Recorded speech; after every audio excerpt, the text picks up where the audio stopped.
All right, this is a short video all about just intro to ecology stuff. So the first I can statement is I can distinguish between biotic and abiotic factors in an ecosystem. Biotic is simply the living things. So anything that is alive or ever has been alive. So a dead tree that fell down in the forest, still biotic. A rock that's never been alive, not a fossil, just a rock, abiotic, okay, not alive. Never has been.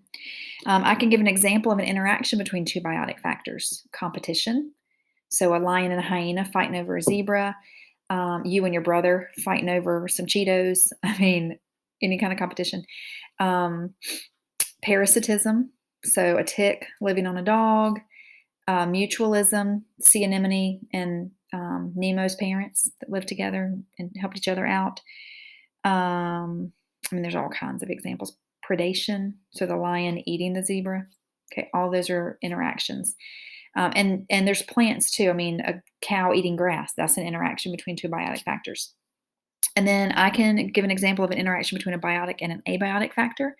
A deer drinking water, a plant absorbing sunlight, um, organisms migrating because of the cold, because of the temperature. So all of those sunlight, water, um, temperature, those are all abiotic.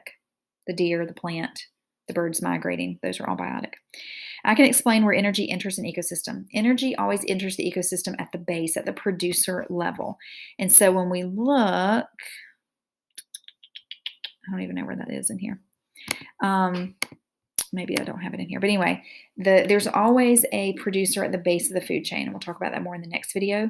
It could be a plant, it could be phytoplankton, but something doing photochemosynthesis. And that's where energy enters the ecosystem. It's really the only way that it can enter. I can describe the hierarchy of systems. So when we look at the systems, you start with an organism. That's one creature, a pine tree, a sheep, whatever, a mushroom. All of that species in an area at one time is a population. So all the squirrels in Harbison State Forest right now, that's a population of squirrels. So same populations, the same species. When you start bringing in other species, so now we're back at Harbison State Forest, but we're not just looking at the squirrels, we're looking at the raccoons and the deer and the pine trees and the mushrooms and the mosses and the bacteria in the dirt and every species in Harbison State Forest, that's the community. Okay, but community is only alive. Now you bring in the abiotic factors like the sunlight and the water and the hot and the cold and those kinds of things, the dirt. Now that's ecosystem because you've got your biotic, your community, but you're now bringing in the abiotic. So that's where your ecosystem is. Ecosystems make up biomes. So biomes are large areas that are determined by their climate and their plant and animal life. Tundra, desert, tropical rainforest, prairie or grassland, those are all ecosystems. And then the biosphere is all of our biomes together. And so the biosphere is the part of the earth. If you picture earth as obviously a sphere, there's a ring around earth where all life exists. It can only go so deep into the crust and so far up into the sky. And so it creates this thin ring around the entire earth where all life exists. And that's the biosphere. And then I can describe what factors may influence the distribution of a species. Species can decide where they want to live based on different things. And so some of the things that might influence where they want to live are behaviors. So they might choose where to live.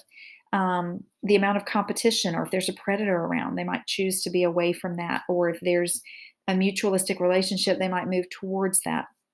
Abiotic factors, is it cold? Is it hot? Is there plenty of water? Are there nutrients? If I'm a plant, nutrients are big. Like I need those. Salinity, how salty is the water I'm living in? That determines where fish can live. The pH, I mean, there's all kinds of stuff that goes into where organisms can survive. But that's that. So that's an intro to ecology. If you have any questions or need help with any of that, just let me know.